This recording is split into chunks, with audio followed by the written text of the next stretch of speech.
محمود خان اڅکزی وایي چې پاکستان، افغانستان، ایران او ازبکستان او د دې سیمې نور هیوادونه د خپلو طبیعي سرچینو له امله د نړۍ د ځواکمنو قدرتونو لخوا د جګړې په میدان بدل شوي دي.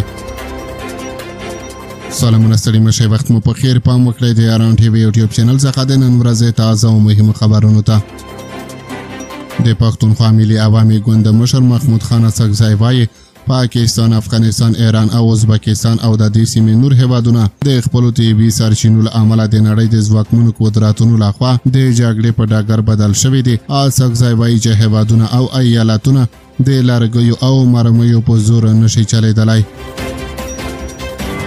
د سویلي پښتونخوا ملتپال سیاستوال او د پښتونخوا ملي عوامي ګوند مشر محمود خان اڅکزی په اسلام آباد کې ټولګوندیز کانفرنس ته ویلي دي چې که د هیوادونو واکمنان لا پوهې کار وانخلي نو پاکستان، افغانستان، ایران، ازبکستان او د سیمې نور هیوادونه د خپلو طبیعي زیرمو له امله د سترو قدرتونو لخوا د جګړې په میدان بدلیدلی شي.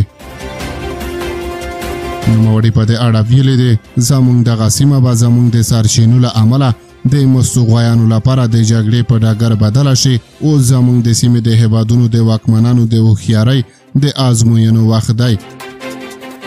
نوموړي په دې اړه ویلي دي زموږ دغه سیمه به زموږ د سرچینو له امله د مستو غویانو لپاره د جګړې په ډګر بدله شي.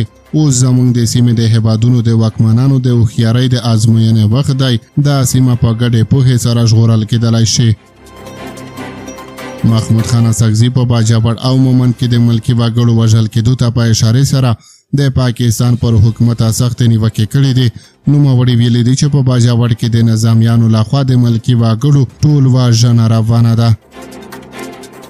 محمود خان اڅکزی په دې اړه زیاتوي په باجوړ کې قاتل عام شروع دی، ګرځ بندیز لګول شوی دی، لا پاسه زموږ چورله کې دي او خلکو باندې بمبار کوي. د څه لپاره؟ ایالتونه د مرمیو تر سیوري لاندې نه چلیږي، هیوادونه د لرګیو په زور نشي چلیدلی، بلکې هیوادونه د اساسي قانون لاندې چلیږي. په اسلام آباد کې د پاکستان د ټولګوندیز کانفرنس پر مهال د نورو ګوندونو غړو او مشرانو هم د شهباز شریف پر حکومت، پوځ او عدلي ادارو سختې نیوکې کړې دي. د حکومت د مخنیوي له هڅو سربیره هم په اسلام آباد کې د ټولګوندیز ګډ کانفرنس جوړ شو او سبا یې هم دوام لري.